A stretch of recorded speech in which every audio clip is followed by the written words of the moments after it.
They say those who know your history hold the power to unravel your present. For Meghan Markle, that threat didn't emerge from investigative journalists or palace leaks. It came from the person closest to her heart, Prince Harry himself. Within the ancient palace walls, in rooms where whispers echo endlessly, Harry spoke with unsettling composure.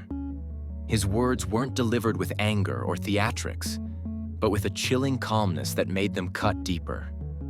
"There are aspects of Meghan's past," he murmured, "that outsiders would find impossible to believe." Those present felt the weight of that confession immediately, because when a husband speaks such words about his wife, it signals something profound lurking beneath the surface of their fairy tale romance. This wasn't tabloid speculation or manufactured drama.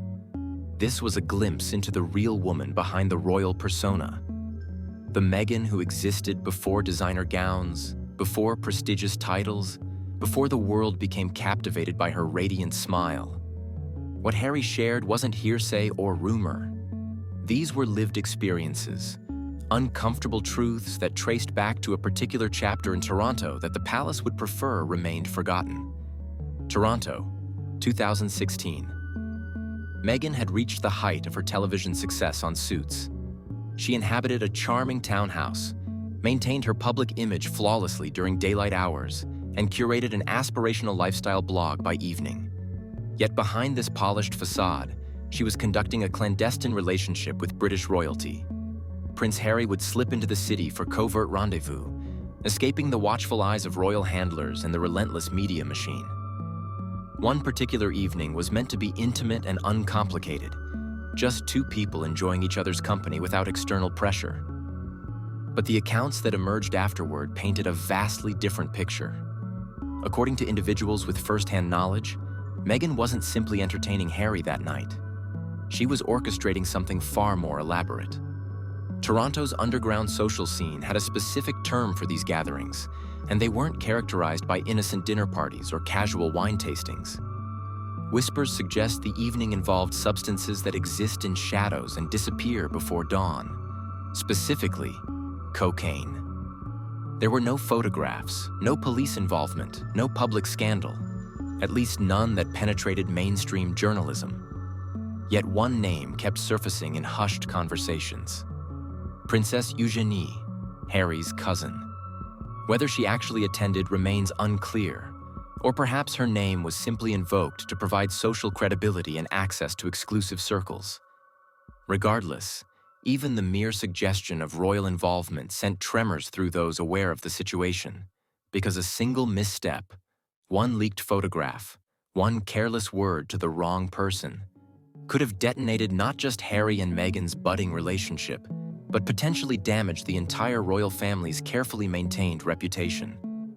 Something went awry that evening.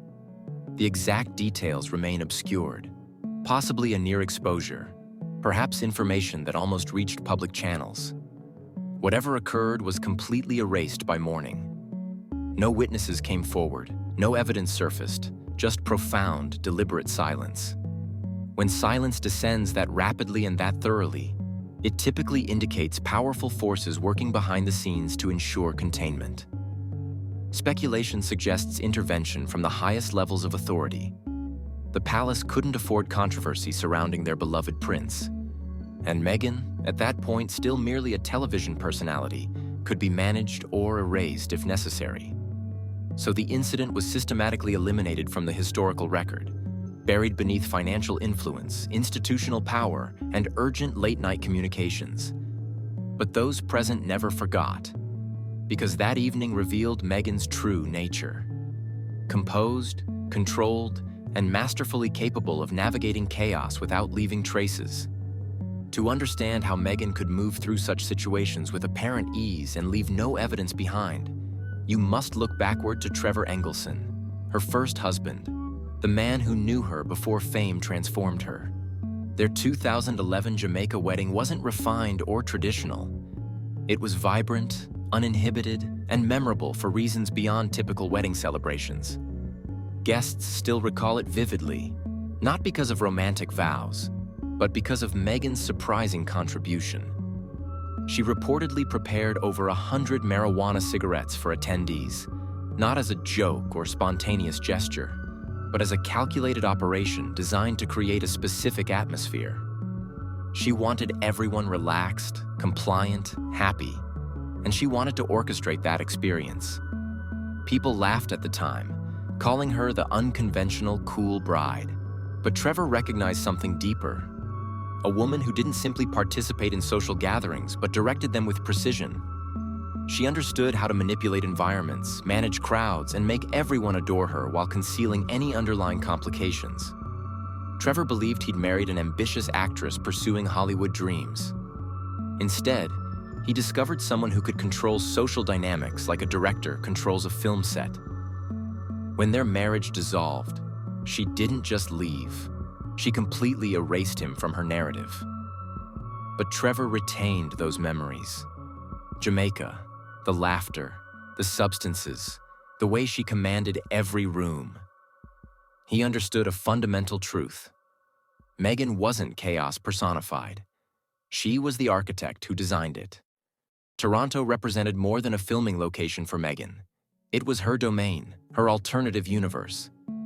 At its center stood Soho House, the exclusive private club where celebrity and temptation merged into one glittering landscape. During daylight, Meghan presented as the flawless actress, polished, humble, blogging about compassion and personal development. After dark, she transformed into something entirely different. Magnetic, bold, seemingly invincible. Soho House transcended typical nightlife establishments.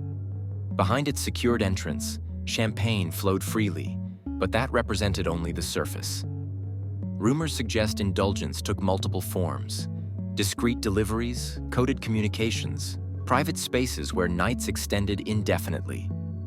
Within that ecosystem, Meghan wasn't simply another patron. She was the facilitator, the connector who understood everyone's desires, quantities, and how to ensure quiet fulfillment. Her attractiveness opened doors initially, but her discretion kept them permanently accessible. People didn't invite her solely for her charm. They valued her because she represented safety, because she could protect their secrets indefinitely. To the broader public, she embodied humanitarianism, served as a role model, championed causes. But inside Soho House, she was the woman who could extend nights endlessly, who transformed indulgence into artistry and secrecy into survival strategy. This was the version of Meghan the palace never suspected they were welcoming into their institution. Prince Harry had existed his entire life under scorching public scrutiny.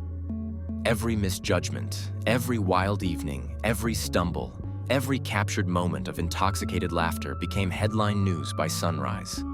His Las Vegas incidents, his rebellious reputation, the endless whispers. These weren't merely embarrassing episodes. They were constraints, constant reminders that genuine freedom remained perpetually out of reach. Then Meghan appeared in his world. She differed fundamentally from everyone else. She didn't recoil from chaos or lecture him about recklessness. She comprehended it almost intuitively. She didn't just offer love. She provided something infinitely more precious: escape. For the first time, Harry encountered someone who understood how to live dangerously while hiding it flawlessly, because Meghan had perfected that skill long before meeting her prince. The Soho House evenings, the confidential circles, the quiet indulgences behind velvet barriers. Meghan had mastered living loudly in private while maintaining public silence. For Harry, this proved intoxicating. People romanticized their connection as love at first sight. Perhaps it was, but their bond transcended mere affection. It represented mutual understanding. Harry had spent his existence being observed. Meghan had spent hers learning invisibility. She didn't judge his darker tendencies. She managed them. She made rebellion feel safe, even romantic. Within that safety, Harry developed dependence. She evolved beyond partner to protector, someone promising what the palace never could: genuine privacy. To Harry, this wasn't simply affection. It represented liberation. But in Meghan's universe, freedom always demanded payment, and that payment was reinvention. Examining Meghan's life closely reveals a distinctive pattern of deliberate erasure. Each time she entered a new chapter, she didn't merely progress forward, she completely wiped the slate clean. When she left Trevor Engelson, she didn't just end a marriage, she eliminated a witness. Departing Toronto meant more than changing cities. It meant abandoning friends, contacts, entire life chapters as though they'd never existed.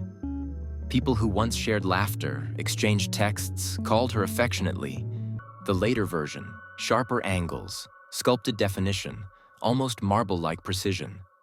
Hollywood attributed this to typical glow-ups, officially explained as improved lighting, camera angles, makeup contouring. But individuals from her Toronto period whispered alternative explanations. They suggested these changes weren't about enhancement, but concealment. That her refined appearance wasn't vanity-driven, but necessity-born. That too much indulgence, too many evenings where substances dominated activities, too many ventures through Toronto's hidden nightlife required correction. The procedures, they claimed, weren't cosmetic improvements. They were erasers. Every refinement, every adjustment buried portions of her past she no longer wanted visible. Tracking her timeline reveals an unsettling correlation. Every facial update coincided with major life transitions.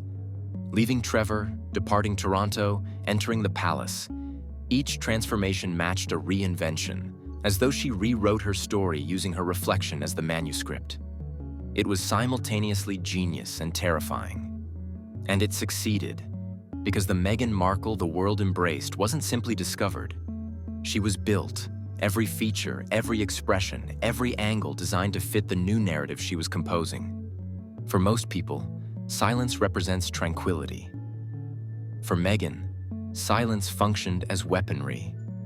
She understood precisely when to speak, when to smile, when to vanish. This protected her in Toronto, shielded her through turbulent Hollywood years, and became her royal strategy. When situations complicated, when questions accumulated, Meghan didn't argue. She disappeared.